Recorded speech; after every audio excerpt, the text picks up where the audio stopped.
Hello, collectors. Welcome to another For Collectors live stream. I am John, the 3D 80s kid, your host for this evening. And with me is three other vintage baseball card collectors here to talk about how things are going for us after the National. Did the National change any of our plans?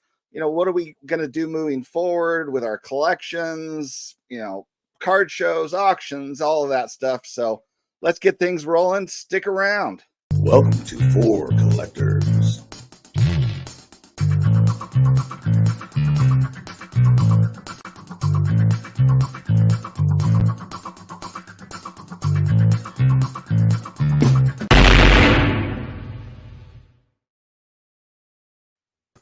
All right, here's our esteemed panel for this evening. And Chris, we have got Dave, Legends of the Dugout. Welcome, Dave.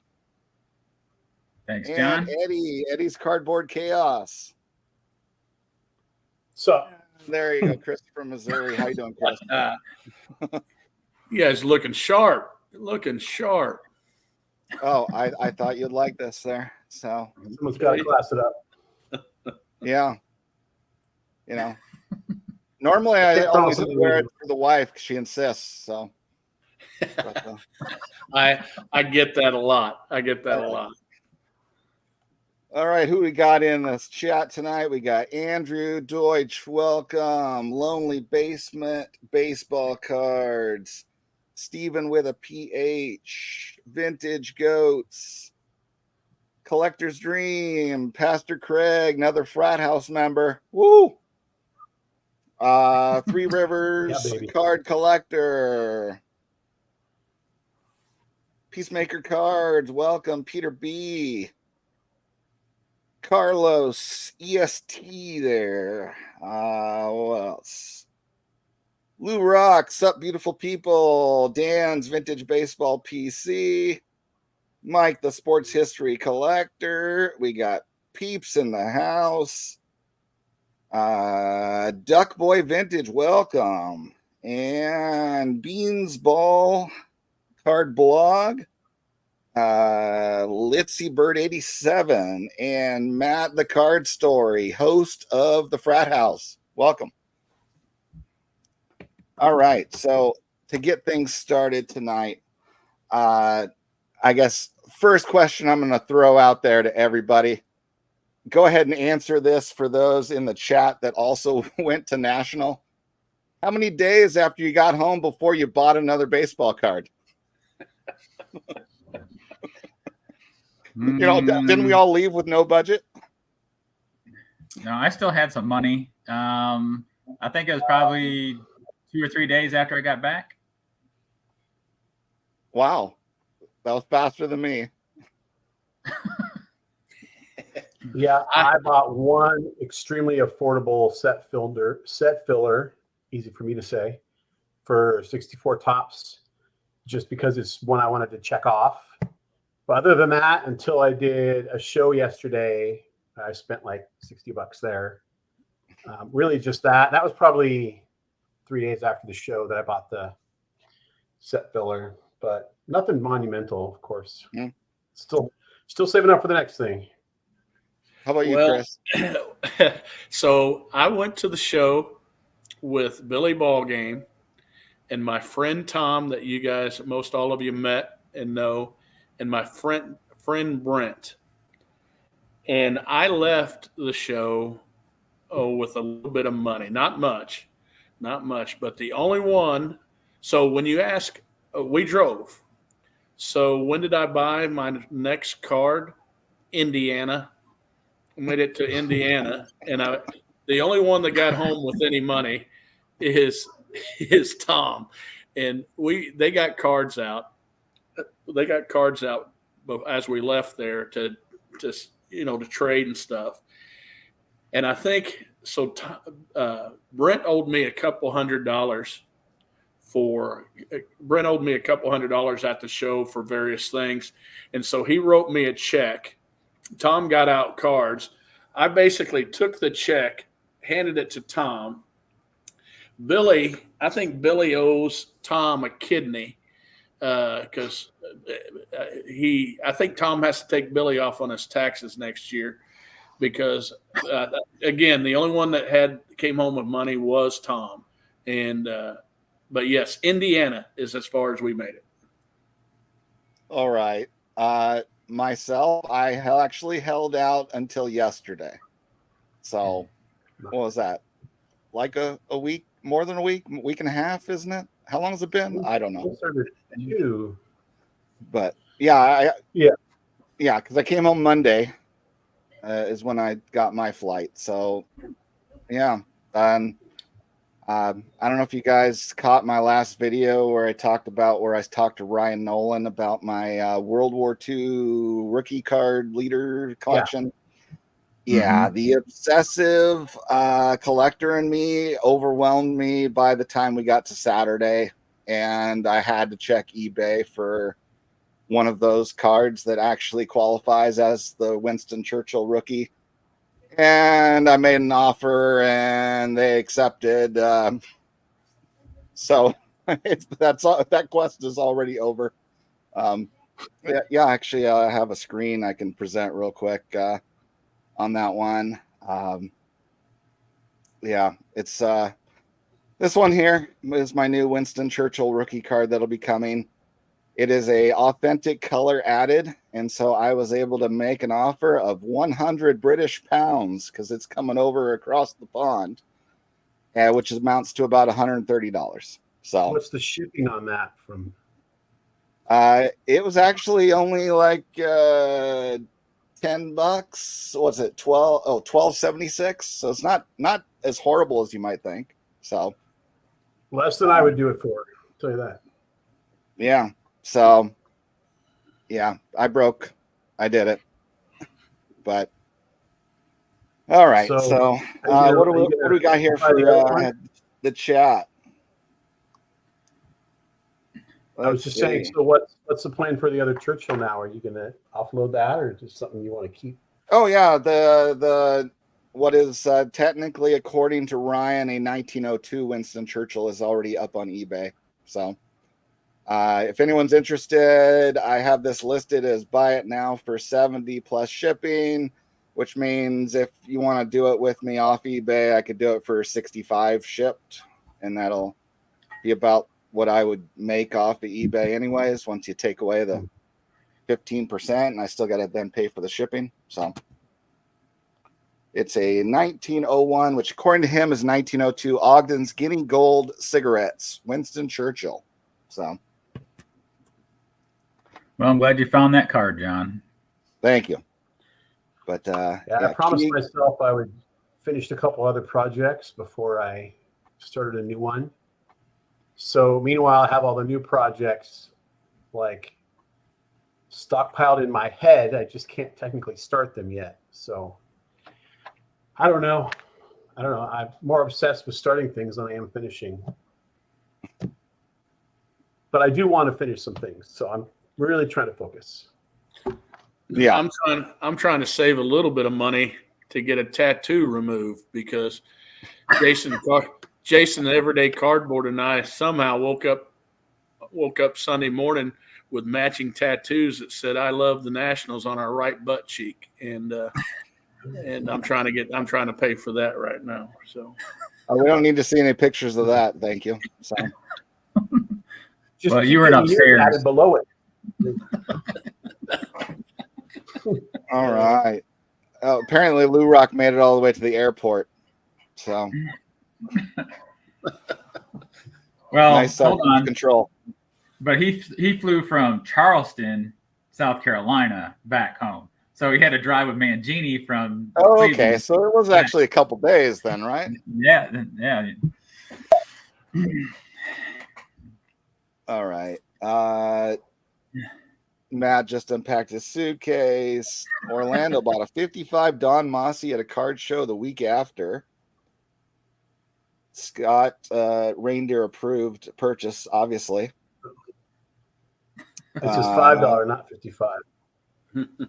I know the Mossy puppet pays an extra buck for his Mossy cards. David made it all the way till the Sunday after. What else we got? It's all the comments I'm seeing on that front. And yes, I got the 1901 Churchill, an official 1901. And what I learned from Ryan Nolan is that is one of the rare ones, which then I looked up the pop report on the one I'm getting, and there are actually only 12 graded of that one in existence, whereas the Ogdens are more like in the almost 100 of each variant generally.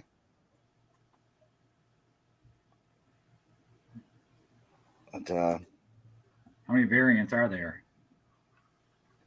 as far as Ogdens, there's like 6 or 7 different 1901 labeled sets that he appears in. Okay. So, but apparently he was a famous guy thanks to the book he wrote about himself after the war he was involved in South Africa there. But what else we got? All right. Did John buy a rookie card? Yes, I stick to non-sport rookie cards because they aren't too expensive.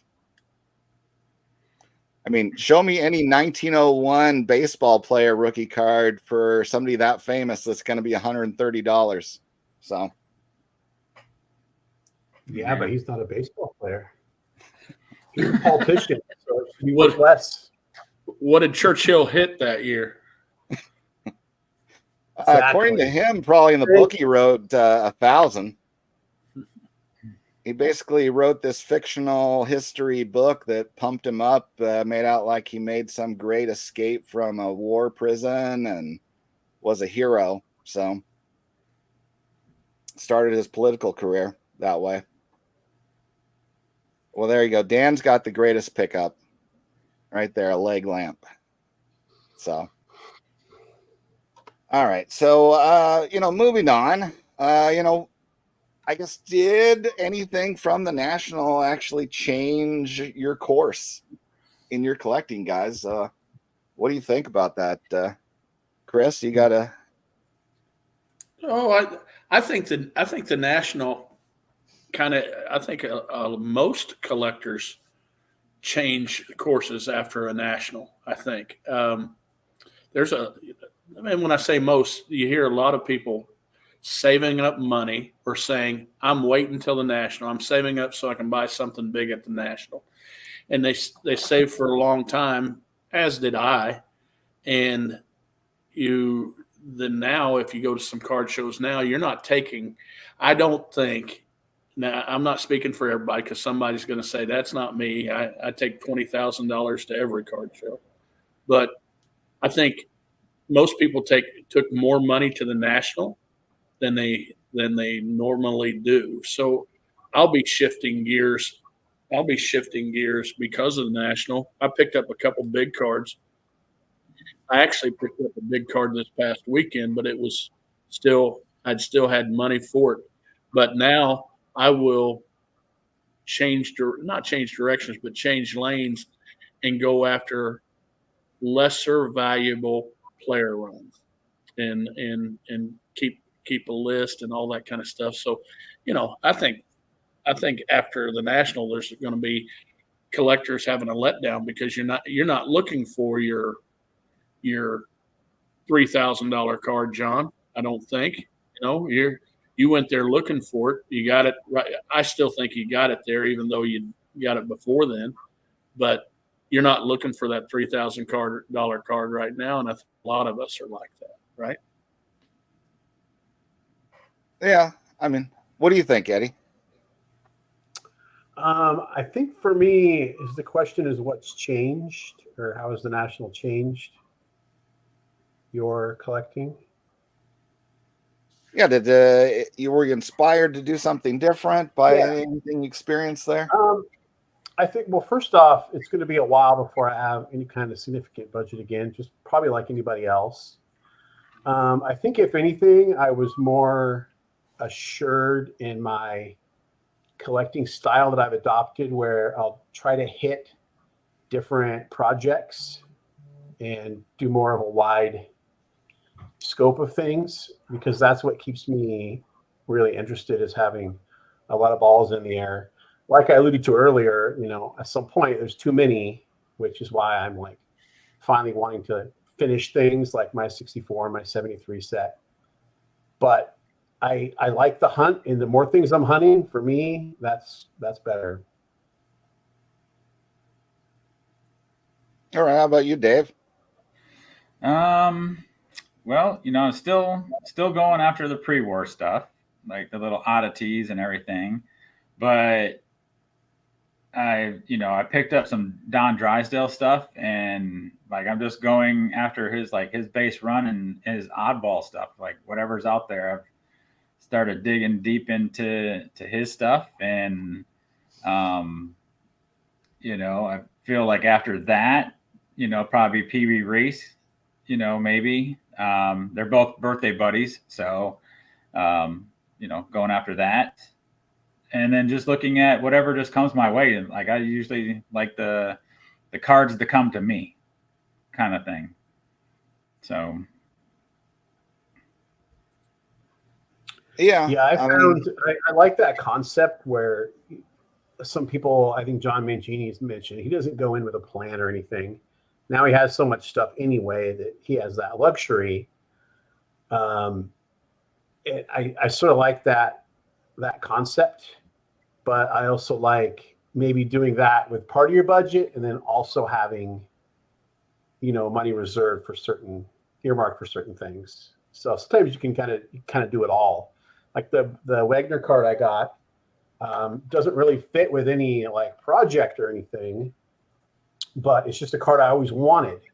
So I still got that, but then I also got like the Griffey autograph that I wanted for my Mariners Hall of Fame autographs run, and the Mickey Mantle that I wanted for my full career stats collection and all these quirky little things. So I think sometimes you can kind of have the best of both worlds. I mean, I know the biggest thing the National did for me is make it so I instantly want to put a countdown on my phone to how many days till Strongsville. Because ultimately just hanging out with you guys, the guys here in the chat that made it, everybody, that was the highlight ultimately for me. Is I'm willing to have slightly less card budget and do more of these group outings with everybody. Yeah. It is really 100%. What it amounts to. So, but as far as the actual cards I'm picking, I think I'm now gonna try to highly reserve buying online only things where it might be hard to find, like where I'm talking the Wagner game card, because I looked across the show and I saw like a 7 and an 8, and I don't want to pay a 7 or an 8 price.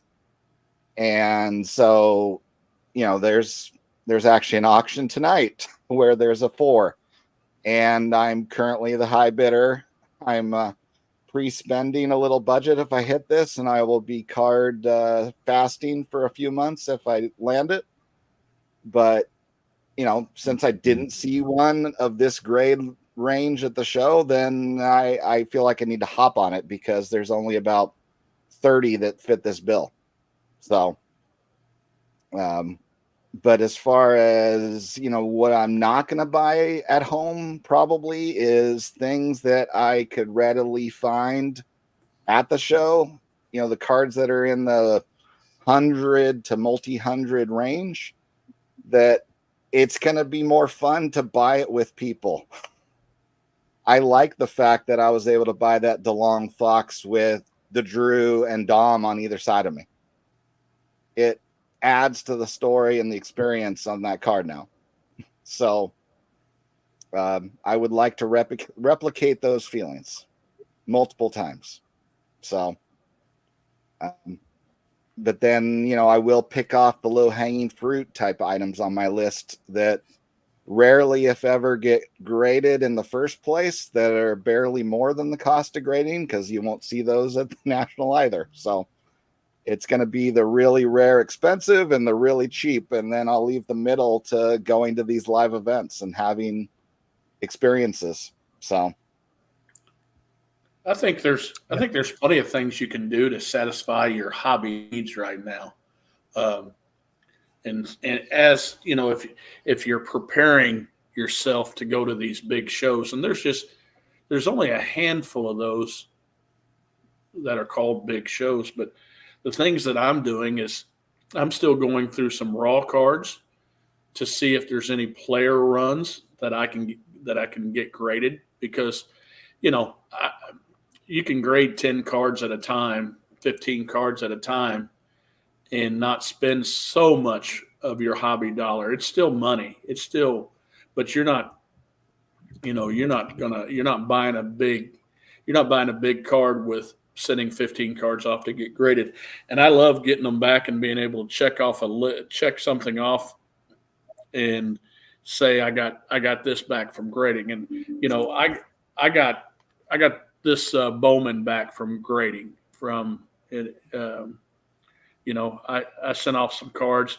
I was pretty excited when I got some of my stuff home. And so that's a cheap way to do it. I'm getting more organized. I plan on getting more organized in my collection, and that's all. Some people, that's the fun of collecting, or getting stuff organized, and that's the fun of it. And I went to a card show this past weekend, and I did pick up a big card, but I wasn't looking like when you're at Strongsville or when you're at the National. If you have money in your pocket, you're looking for the next big thing. And at least I am. But at this card show, I enjoyed looking at the cards, but I was able to say no.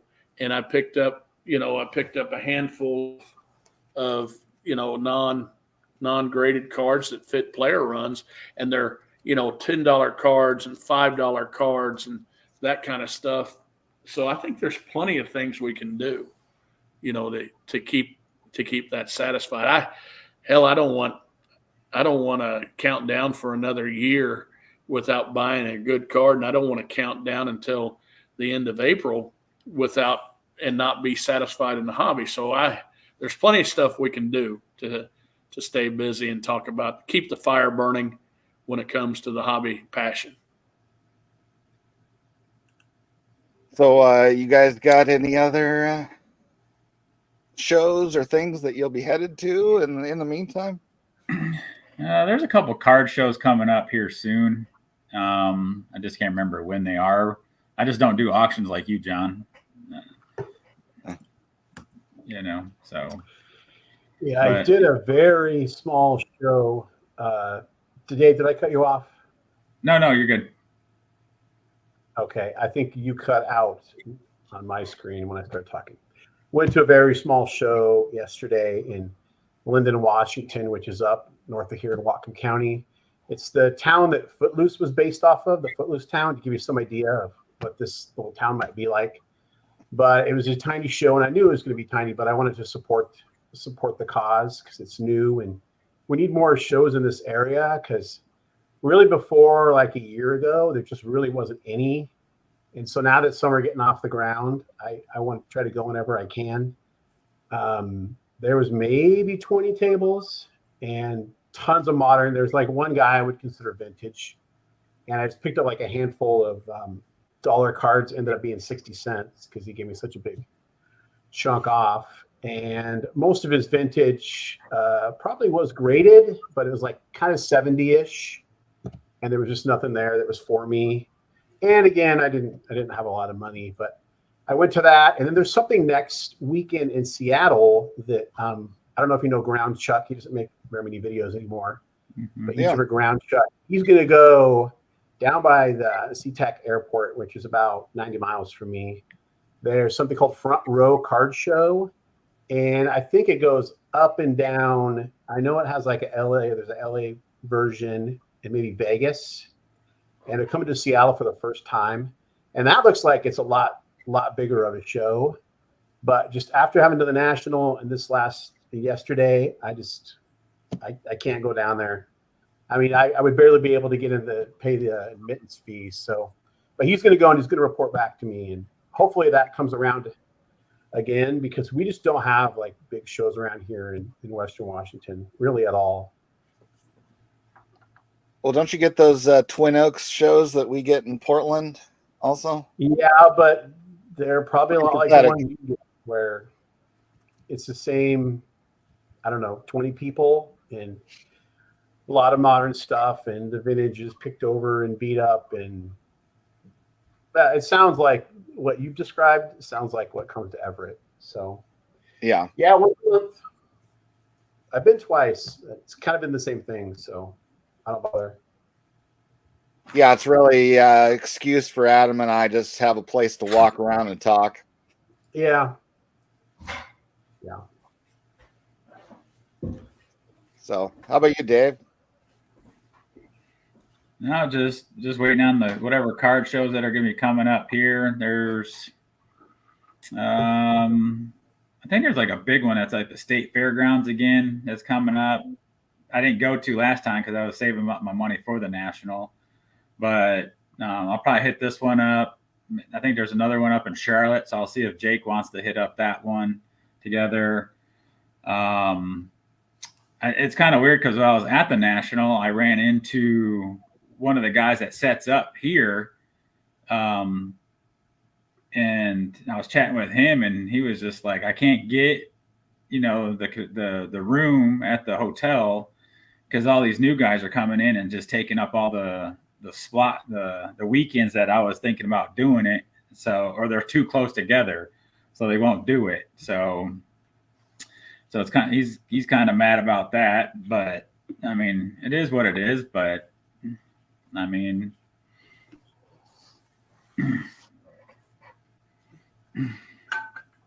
so what about on the YouTube? John front, here.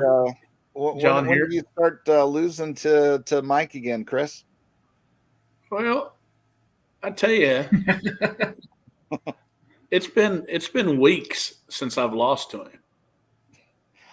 If you remember, I ended up winning that last one, and that was Mike hasn't beat me for a long time. So, but I was going to say here in Missouri right now, I have a card show that I'm setting up in the middle Missouri, right in the middle, and it's it's 125, 150 table card show, and and that's fairly good. But we have card shows in middle Missouri. St. Louis has a card show. They have one continuous card show every month. The first Sunday of every month, they have a card show. And the dealer there rotates people that can set up. It's a smaller show, but he does a good job of rotating people that set up. In Kansas City, they had a show this past weekend that I went to, but they had two shows at the same time. And they had this bigger show in St. Louis. And when I say the Kansas City it's a 400 table show now probably. It's a pretty good show. A lot more shiny stuff, and a lot of the same dealers going to be there, but there are some good dealers. So I got a chance to go see a lot of stuff before, and what I would like to do is there's a pretty much all vintage show in October in St. Louis. And I don't know the date yet, with some big dealers. Greg and Holly will be there, and you guys know them, and Tim Payne will be there, and some other bigger dealers. And I would like that to be kind of a get together in an area that people can get to and not spend so much money traveling. And I'd like to see a lot of those in the YouTube community break up in various places and have a little gathering, because John, you said it earlier, the best part of the show was getting together with everybody, getting together and being able to be around people. And that is awesome. But sometimes people can't travel that far to get to it. Maybe you can get to a regional and see regional show and just see 10 people or whatever. Because Lord knows I didn't have enough time to talk to everybody that I wanted to do. Either that or people were hiding from me and trying to stay away from me, which could be. But, I would like to see more of the regional stuff and seeing if people, because they're out there. There's shows out there. But anyway, sorry to take up that 3 minutes of talking, but that's It's fine, Chris. That's what I like. You go to that YouTube gathering with 300 people that you want to meet, and there's 240 minutes. Do the math. So, yeah, I was walking around shaking hands like I was running for office, and spending, didn't get to spend 2 minutes with a lot of people I really want to spend time with. So yeah. And then what I found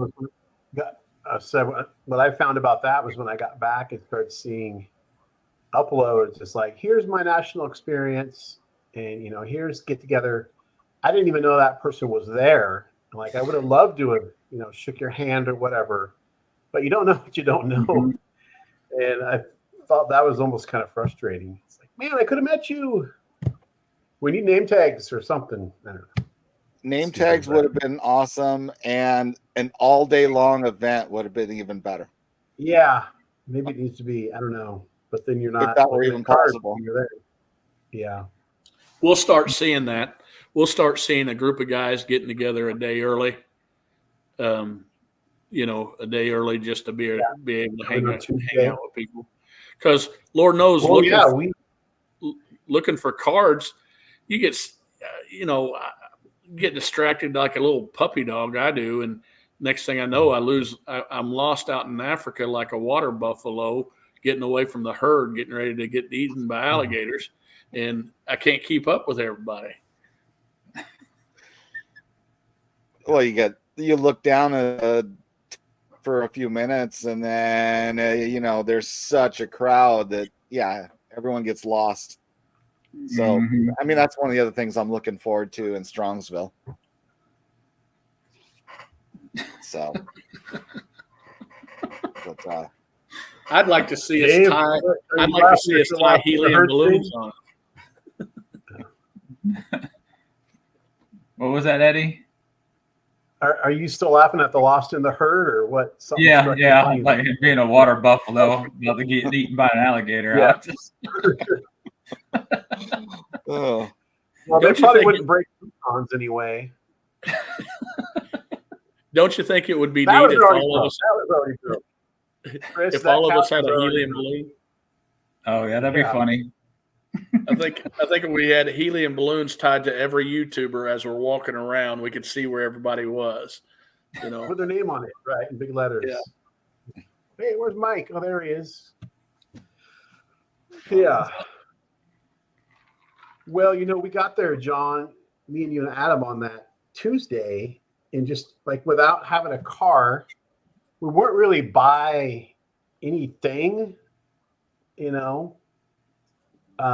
but like that would be a time like we could have met up with people if there was a place to meet and a way to get there and that sort of thing. But yeah, it's got to be a way to get more time with people. I don't know. I don't think that's like a bad idea of like maybe, because I feel like Mike leaves the show so early, that he could probably have something set up somewhere starting at like, 2:00 or something. And then, come as you want, like leave the show and then, go hang out with some people, go back to the show if you wanted to. Then afterwards, just, I'm done for the day. Like just go over and just hang out with everybody. Instead of having it at 6:00 and, I feel starting it a little bit earlier. Yeah, I don't know if it's the perfect way to do it, but because then you're asking him to give up, some of his floor time too. Yeah. He gets the early access stuff, so he shouldn't complain, right? Yeah, there's a solution to finding people. We should all wear our Chris hats and leave the barn door open. Hey. Only for me and Johnny Bench. Now I got to And stay everybody 50. carry around a dog that hates them. I like Jason's idea. Now I'm court ordered to stay 50 yards away from Johnny Bench at every venue. Oh, geez. But, Good stuff. yeah, unfortunately, I think those of us in the Pacific Northwest are have limited options and a limited number of folks. So, Well, I know I've watched a lot of, even though I was there, I watched a lot of like national content, and there's been some interview shows where people are trying to speculate like what kind of facilities can hold the national in 2 or 3 years reasonably if it continues going like it's going. And someone, floated Vegas, but I just don't think dealers are going to come that far west to travel with that far with that much inventory. I just don't think they would ever do it, even though, the infrastructure is there clearly in Vegas. So as little as I know about it, to me, that one's out of it. Someone mentioned Florida. I think maybe it was Lou Rock mentioned Orlando. I have no idea about these things, but yeah, just being, when you live in the really, really in the West at all, even if you're Californian, you feel like the whole rest of the world is on, east of the Mississippi. And if you look at the population maps, that's because that's mostly true. I like that we get to watch more sports, but you do miss out on other things. So you just got to deal with it, I guess.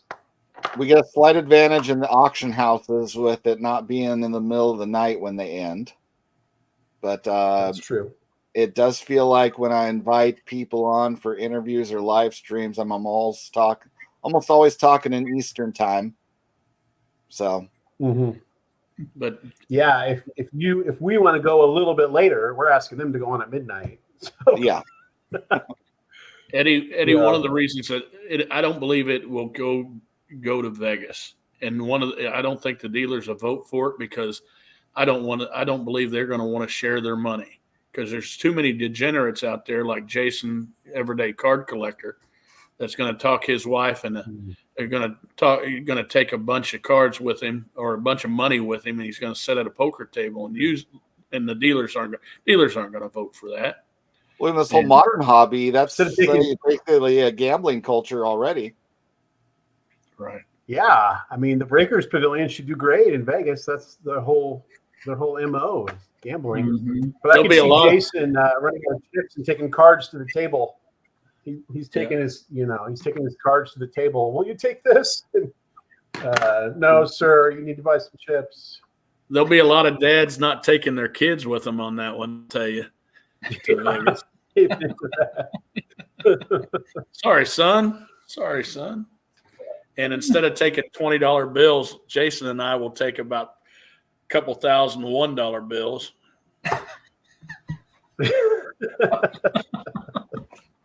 All right, this is starting to devolve in a hurry.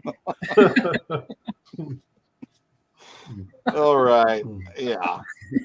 All right. That's serious, Matt. The dates don't come out until January when it's in April. That's crazy. I think I'm going to book every weekend for a hotel room because the lady at Strongsville has promised me that she's going to block a bunch of rooms for us. So, ones that work? No. We'll place bets on the elevators. Find something to gamble on.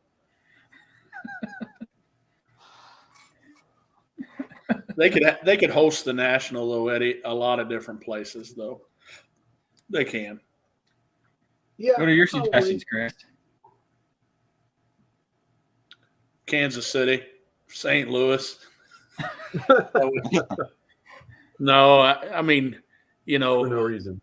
I owned a painting franchise at one time, and you follow Sherwin-Williams would have their national convention someplace, and it's a big convention that they make it to where every store has to be represented and salespeople had, and so it's a huge thing.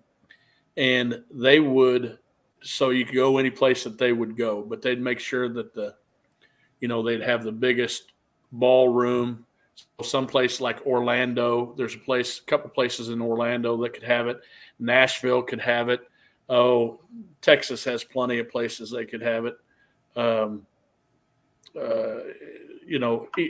Serious Kansas City could have it because of they have some kind of barbecue thing there, something Royal, whatever that is, American Royals there. There's a couple places in Chicago that can have it, but they're having it in the best place with the hotel situation. But hotel situation would keep some places from having it. But, there's a ton of places in California that could have it. Not, when I say ton, 5 or 6. But again, it's voted on by the dealers, right? So where are the dealers from? The East. Ohio and the Northeast. Yeah. Mm-hmm. So yeah, we should do an example. We should do an experiment with our YouTube community and say we're going to have a YouTube get together. Let's vote on the place. It would be somewhere close to Pittsburgh, Cleveland, or Philadelphia, right? I mean, most likely. Yeah. Unless we all banded together, some of the ones that weren't there. But Atlanta seems interesting to me. That was one of the 3 they had to vote on. Oh yeah. As See, I someone figured like a huge airport, one of the biggest. I've been a Braves fan and never been to a game in Atlanta. That would be cool. So, just also look where they've had the Olympic venues through the past. Oh yeah, they're big enough to host it. So you feel like it would cost too much, say, if they went to Atlanta and had it like at the football stadium there, it's, in the dome, cover, put all the tables out on the field, what do you think of that idea? I think it's a stupid idea. Thanks. Just kidding. I don't know. I'm glad you said something I didn't want to.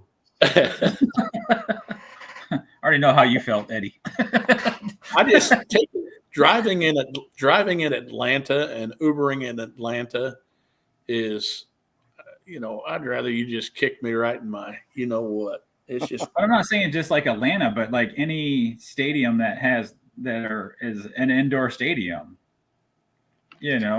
I feel like there's nothing going on during the football season. If during the summertime, ain't no football going on. So, they can house something at a football stadium and put it out on the field. Then you get, it's there. You got the Let me parking contact lot. Jerry Jones and see what he'll rent that stadium to me in Dallas, and we'll see. Yeah. Yeah, but you can do it. That's what makes Arizona viable, right? Yeah. Yeah, I can't imagine a stadium conversion to a convention is really making sense, on the cost level. So, talk to the owner of the Arizona Diamondbacks. He's a big collector. Mm-hmm. I was going to say, what are some of the other places it has been? So, like, I've been to AC in Cleveland. Of course, I know it's been in Chicago a lot. Baltimore. And Dave mentioned you went to Baltimore, right? So, what other? St. Louis. For those of you that have been around, St. Louis. Yeah, because it's now it's just growing every year, pretty much, right? So they need to keep. But the one that when I went to back in Baltimore, I felt like that place at Convention Center was like plenty of space. in there. I mean, it looks, this even going like to Chicago and up to Cleveland, I felt like the Baltimore one could have held all of that too. So, I mean, I feel like if it went back to Baltimore, I mean, yes, you're in town, you're on the bay, so I mean, you got hotels throughout the whole city. You're right there next to Camden Yards. You got the Babe Ruth Hall of Fame. There's or not the Hall of Fame, the Babe Ruth Museum that's like right there. There's another sports museum right there. I mean, you got the Rock and Roll Hall of Fame that right, not the Rock and Roll Hall, but the Hard Rock Cafe that's right there on the pier. So I mean, you got a lot of stuff to do in Baltimore. I mean, but again, it's not us voting on it. It's the dealers. It's the dealers voting on it, and the dealers are going to go back and think, okay, where did I make the most money?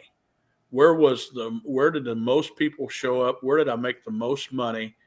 And what they know is what they've made in Chicago, and why risk it someplace else just because me and you can go have a beer at Hard Rock Cafe. I would love for it to be. I'd love for it to be on a rotation for every city to show off different cities, because how fun would that be? A lot of guys that get to travel see a ton of different places and go, but the dealers voting on it.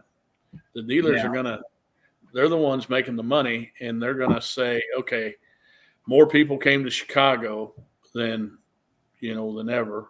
More, I think if the dealers got to, I just don't see them. I don't see them switching it much. And again, you look if it's working, don't fix it unless Rosemont just keeps screwing up with air conditioning in various places. But that's my take. Yeah, I mean, the big factor too for them is the time and cost to get to whatever location. So it's definitely not moving west again, as long as the dealers have the full vote control. If they maintain so that what's system. changed? If it at one point has been in LA, what's changed since then, either with the hobby or the economy or where the dealers live and operate? What's different now than when it was in LA? Does anyone know that?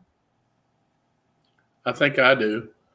I don't think I think the committee voted on it back in the day and didn't get much input from too many people. And they, it was now they get input and listen. But it's what I think. So at one point, it wasn't necessarily just dealers that were making this decision. There was another governing body for. That's what I understand. Yes. Yeah, whatever the controlling entity of the show originally.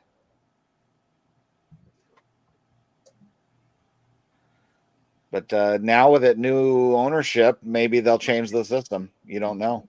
So, I mean, they have that ability. So, either way, I'll go when I can swing it, because it's a heck of a lot of fun.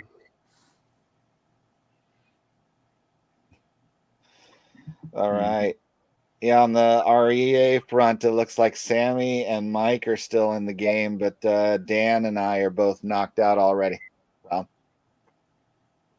anyone else going for the REA auction in the chat? So it's about like your card just got pushed above your limit, John? Yeah, I figured it was going to, but I'm not willing to push that far when I'm talking pre-spending budget. So, okay. So are you going to save the money to go that high in the future? So are you going to shift to like a Mathewson or No, I'm just done.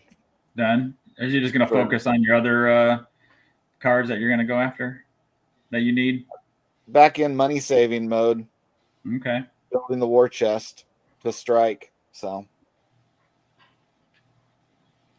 it was the obsessive nature of this pursuit that made me buy anything. So, okay. It was thoroughly overwhelming when I first started that project.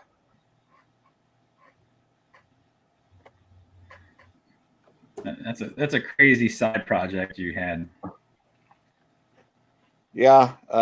Yeah. Ryan had never heard of anyone doing it before, but thought it was cool. So that felt good to impress the guy that's the non-sport vintage expert of the community. So John, are you now back to going for a card of each Hall of Famer for player era, or that what is you're still my life GOAT? project, is the one card per Hall of Famer project, playing days only. So Did you replace your Bill Dickey yet? that was Bill Terry that I swapped out, as well as Rogers Hornsby, and I have not replaced any of those. Or the other one was Charlie Gehringer. The three that I decided they weren't the ones I wanted of those guys. So Gehringer has quite a few cards, doesn't he? I seem to be coming across a lot of his stuff when I'm like perusing pre-war sites lately. That's not a bad thing. Yeah, and it's helpful for those guys in the 30s that actually made it in the play ball sets, because then you do have cheaper options. So When's trade night, John? When's the next trade night? Well, if Theo's not doing it, it could be 4 or 5 weeks away. I think we got 1 week where Dan's gonna to do a week for us, but I would figure I'll do it next time for my turn. So definitely wasn't up for the energy required to do that. Now I'm still rolling over the national hangover. So Yeah, I think I'm finally done with it. Yeah, I'm still cleaning up. I never did like my part 2 of my. I was going to do a 2-part sessions. Like, first one was cards, which I showed because I wanted to get those put away right away.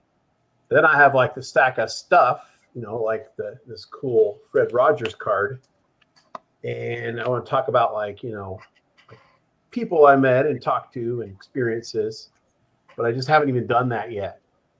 And thank you, John. I'm still finding the perfect spot to put this. I don't know where that's going to be yet, but.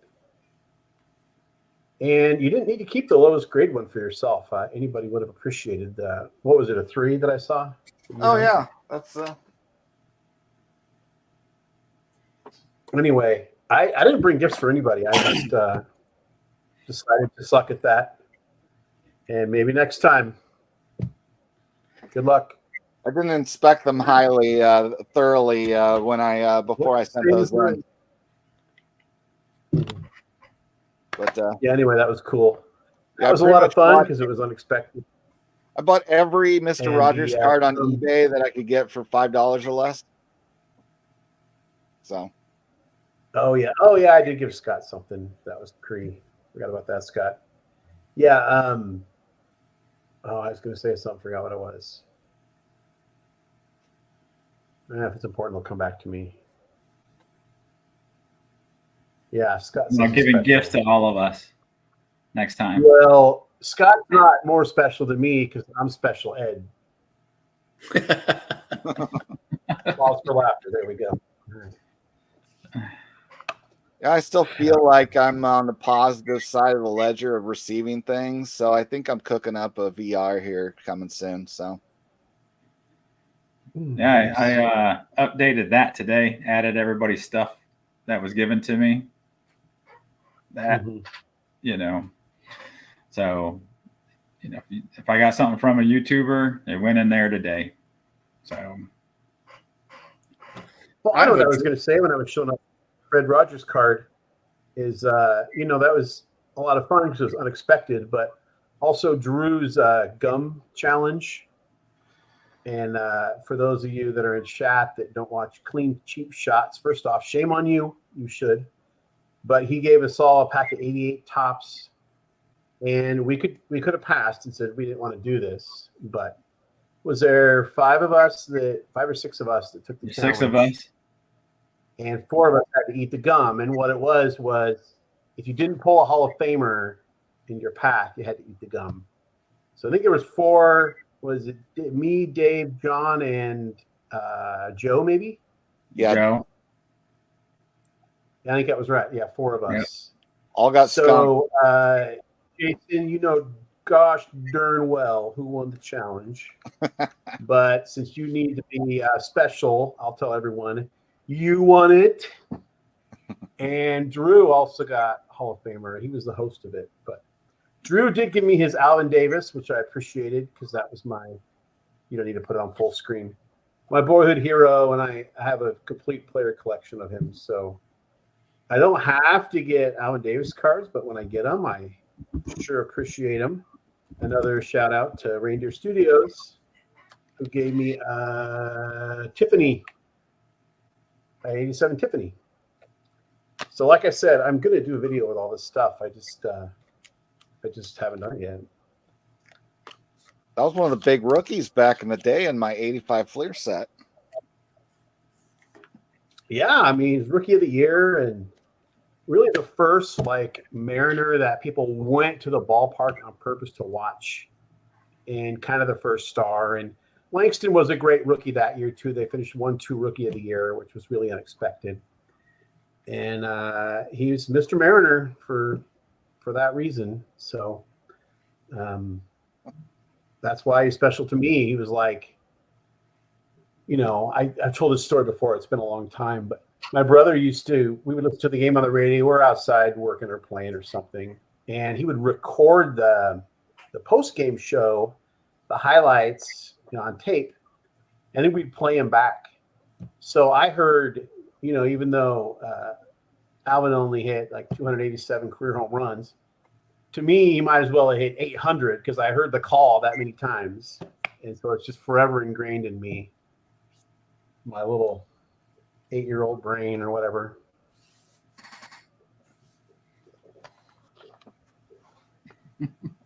All right. So,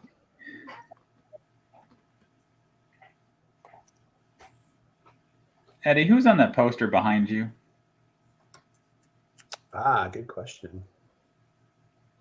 First off, hey, I want to see if anyone can guess. Anyone know who that is? I'll give you a clue. Red Sox. That's the only clue you're getting. And cheers to you if you know who it is. Give us Actually, what year? What years roughly? 60s. Drew's in the chat talking about the no peeps, not Billy.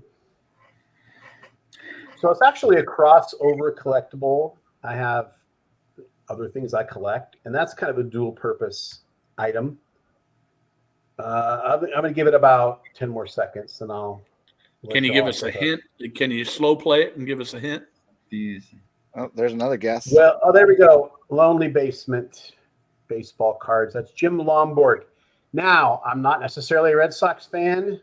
My wall kind of belies that because there I got the giant, extremely big Jim Lomborg poster. I got a Ted Williams thing here, magazine. So I'm a huge fan of the TV show Cheers. And Ted Danson's character was Sam Malone. And by the way, there's a cool Pop Fly Pop right there of Mayday Balloon. I might actually grab that down in a second. But anyway, behind the bar, if you watch Cheers, was a tiny like 8x10 of that photo, of that poster that, you know, they were passing off as Sam's a picture of Sam pitching when he was playing. And I was just always obsessed. I developed this obsession with finding that picture. And one day it popped into like a Facebook group or something. And I went to eBay and found it. And it's so big. I might want that real estate back soon because I'm starting to get some other stuff in. And so I might move it to a different part of this room. But good question. I haven't been asked about that. It's been 2 years since I got it. I'm going to grab the Pop Fly Pop because it's really cool. Oh, Casey, my dog's trying to prevent me from. Okay, pre-apology for the glare. Does everyone know what Pop Fly Pops are? Yep. No idea. It's the Great only one I've looking ever bought, and I absolutely had to have it. Couldn't buy it fast enough. But Sam Mayday Malone, the Slider of Death. And now the joke here is, at least on Cheers, is that it was the other Red Sox that called it the Slider of Death because it wasn't that good of a pitch. So, and then there's a guest appearance with Coach Ernie Pantuso. And he's got kind of a quip here. Sam, always remember, because that way you'll never forget. So these are my two Cheers things. And then I have a bunch of TTM autographs I did with Cheers characters. Most of them are like minor supporting cast, Leah Remini and people like that. The main stars of that show, none of them have ever done TTM except John Ratzenberger a little bit. But I do have George Wendt and John Ratzenberger on PAC certified in character cards, which are really cool too. And that is your very short answer, Dave, to that simple question. Well, thank you. I've been sitting there staring at it this whole time. I'm like, who is that? There's actually like a little kind of flaw in the wall right there behind that, like a cutout that I think was put in this house so a phone could be passed through to the other side of this wall. So it does help in covering that up, but again, it takes up so much space, and I got other stuff I want to get up in here. So, like Shawshank Redemption. I do want to keep it.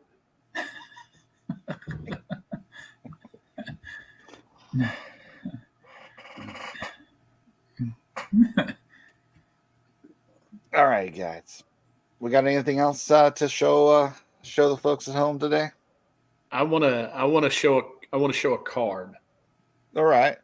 I want to show a card. So I got a buddy, Tom, that you heard me talk about.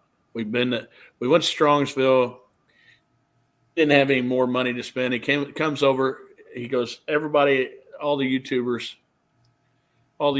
are going over the Saturday and going back. And he said, yeah, we might as well just go over and visit, but I'm not going to buy another card.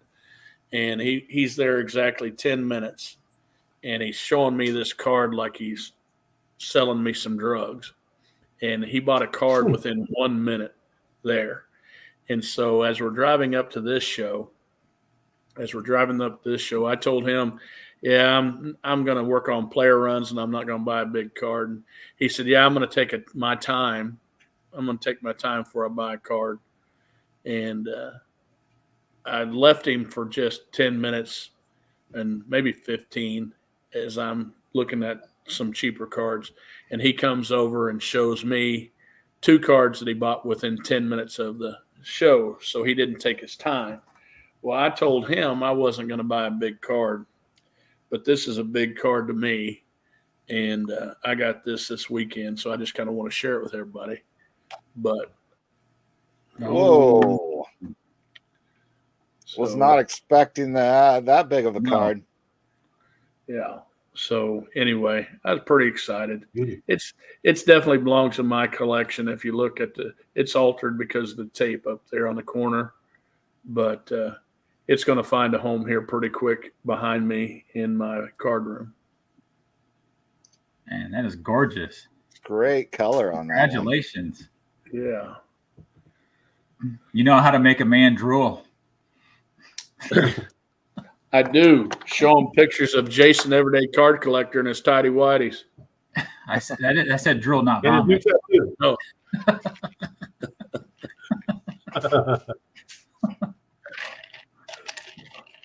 But no, I wanted to show that one tonight. I'll show it. I'm going to show it again when I did a video earlier. I haven't released it, but I wanted to show it tonight. So that was the not big card that I bought this past weekend. Not big card. Okay. Yeah, that's a pretty awesome not big card there, Chris. So. All right. Anyone else want to follow that one? No. I don't think my new Ichiro I don't rookie is think gonna I'll top bother. that. Yeah. If anyone else is interested, also on my eBay store is my other crap from the VIP bag. Yeah, I got rid of my B Friends card, like $15 for that. What do you got in there? What was in there? And then I sold the Wimbledon Yama or whatever, however you say his name. Yeah, the I sold Caitlin that Clark card. thing sold right away. $10. Yeah. And any other cards in that set besides Caitlin Clark and Wimbledon Yama? Am I saying it right? The other ones are like dollar cards, pretty much. So those are still up there, waiting for some desperate soul. Yeah, I was looking at what these sold for and offering mine for $1 or $2 less. So Ichiro. nice. And Adam's favorite. Yeah, Sports Collector Digest, because we got the subgrades on the back, and then it's got the black border like SGC. Yeah, Nice. I have 3 copies of that card, and every one of them has some kind of ding or something that is distracting to me. So at some point, I'll need to rectify that. $20. and they also show that you can do the Wow. black border and still have it be PSA sized. Thanks, Jason. Now, what else is saying that? Chasing my Rangers? Yep, thanks. Some new channels in here I haven't seen before. You know. Yeah, I was wondering. I asked somebody earlier. They made videos. I forget who it was. Yeah, Duck Boy Vintage. I tried to look him up, but it didn't come up. Yeah, I couldn't find it either. Because it feels like if people have less than a couple hundred subs, it's almost impossible to find them. Like searching, they're suppressed unless you have the exact whatever. Well, I got to say, you always give some great shout outs because whenever you're doing your like under 200 or under 300 or whatever, you always have some that are like brand new. And I don't know how you do it, but I always get, thanks for doing that, because I always get 2 or 3 new follows out of that. Well, the magic for me on that typically is that if people give good comments on my videos, I subscribe to them even if they don't yet have a channel. And so I end up seeing their premieres. So, and then when you make one, you pounce. Well, if somebody subs to me, I always sub back to them. You know, so I mean, if I can see you sub to me, I'll sub back to you. Next time John does shout outs to people, I want to follow up with a video and just say ditto. Because holy cow, John. That's why he's an all-star. 2-time, right, John? Did you get it last 2 years? Yeah. 2-time all-star. Yeah. So. Yeah, back to back, first and second, like gonna defend his title. Yeah. I use that all-star weekend to stay home and clean up my house. That's why I'm even going to come up with something, I think, for my upcoming VR as a separate. I'm going to make a separate prize, kind of like the Stump the Mangini, as in to do a shout out of a collector channel that I'm not subscribed to. I think it's going to be something I will include. So interesting. I promise not to sign up for anybody once I produce that video. So, right, you got a moratorium of new subscribe. Yeah, that's interesting. Yeah. Well, I got one more question to throw out here. If y'all got a couple minutes. Okay. Now that we're a couple of weeks after the National, is there anything you would change or do differently, knowing what you know now or having the experience that you had? I would like to spend more time with people. I didn't get to spend time with certain people, and I wish I could have done that.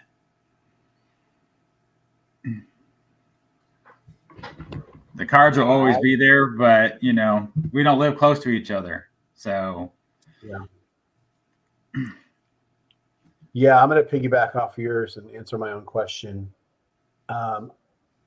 Exact same answer. And for me, I'm putting the blame on myself because I got so focused on like finding a certain card that I would run into somebody when I was doing my aisles and rows and keeping track of everything to make sure I saw every table. And, I'd kind of, friendly, hi, this, that, and the other. And then in a roundabout way, I'd kind of ditch them, get back to my process. And I think it was the day after I got back, I was like, I missed so many opportunities because then you start hearing the stories. I was with so-and-so when I bought this card. So-and-so and I went out to lunch, et cetera, et cetera. And I was like, oh, I was just blowing by these people because I had to, make sure I was finding this card, which I never did find. And anyway, yeah, I want to spend more time with people, but I'm going to put the blame on myself. So the cards are always going to be there, like you said. And I could go for a day with the budget I have and leave happy because I just love baseball cards. But I can't say that about my interactions with people and those relationships and that kind of thing. So big lesson for me. Yeah. I would have written down people's names that came up and wanted pictures and talk that just watched channels. I would have loved to have spent more time with maybe less people, but spend more time. And I definitely wouldn't have walked around the damn show with my barn door open for 3 hours. That's why people are taking pictures with you, man. Don't you get it?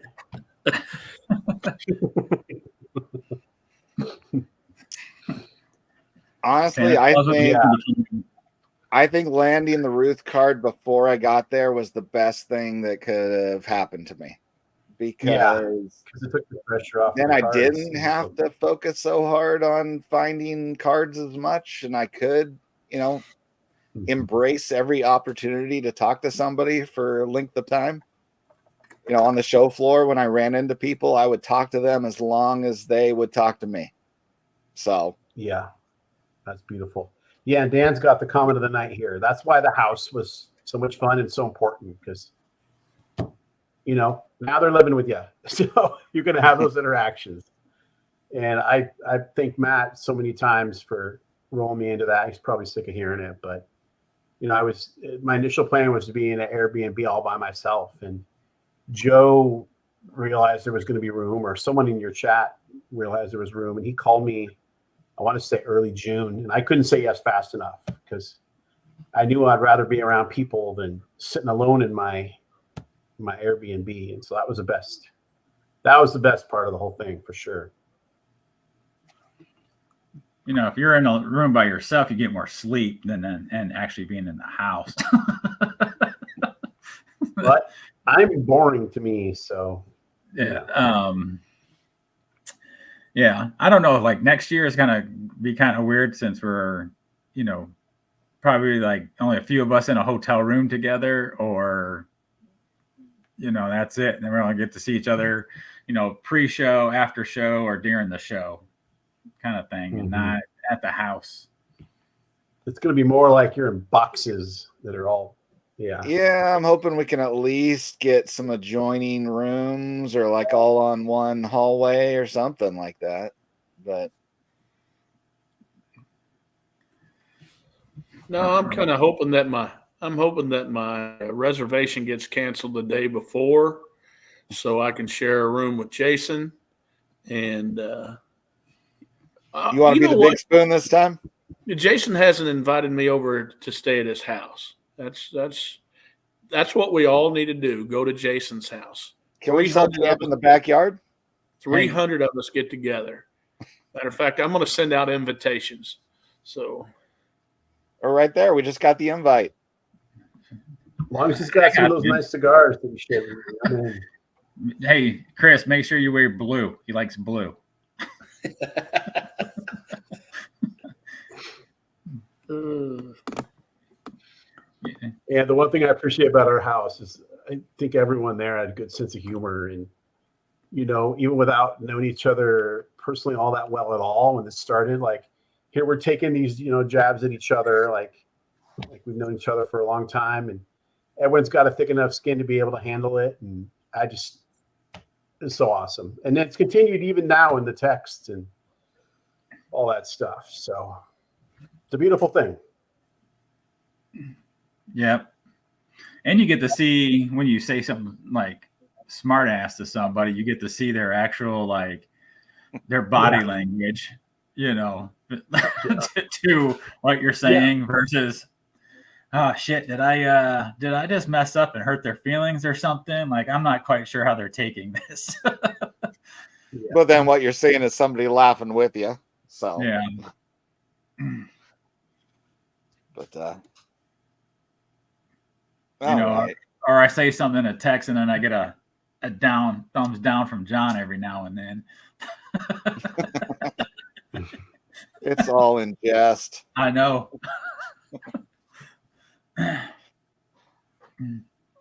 But with that, it's feeling like about time to wrap things up here, huh?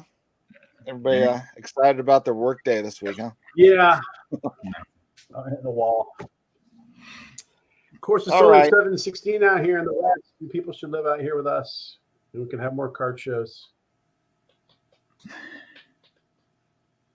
Yeah, I wish there were more shows. By some miracle, Mariners scored 12 runs. Yeah. All right. Let's wrap this thing up. So thanks, Chris, Dave, Eddie. It was great to spend time with you again. Thanks, everyone in the chat, for participating, and we'll see you next time for Collectors next Sunday, same time, same channel. All right.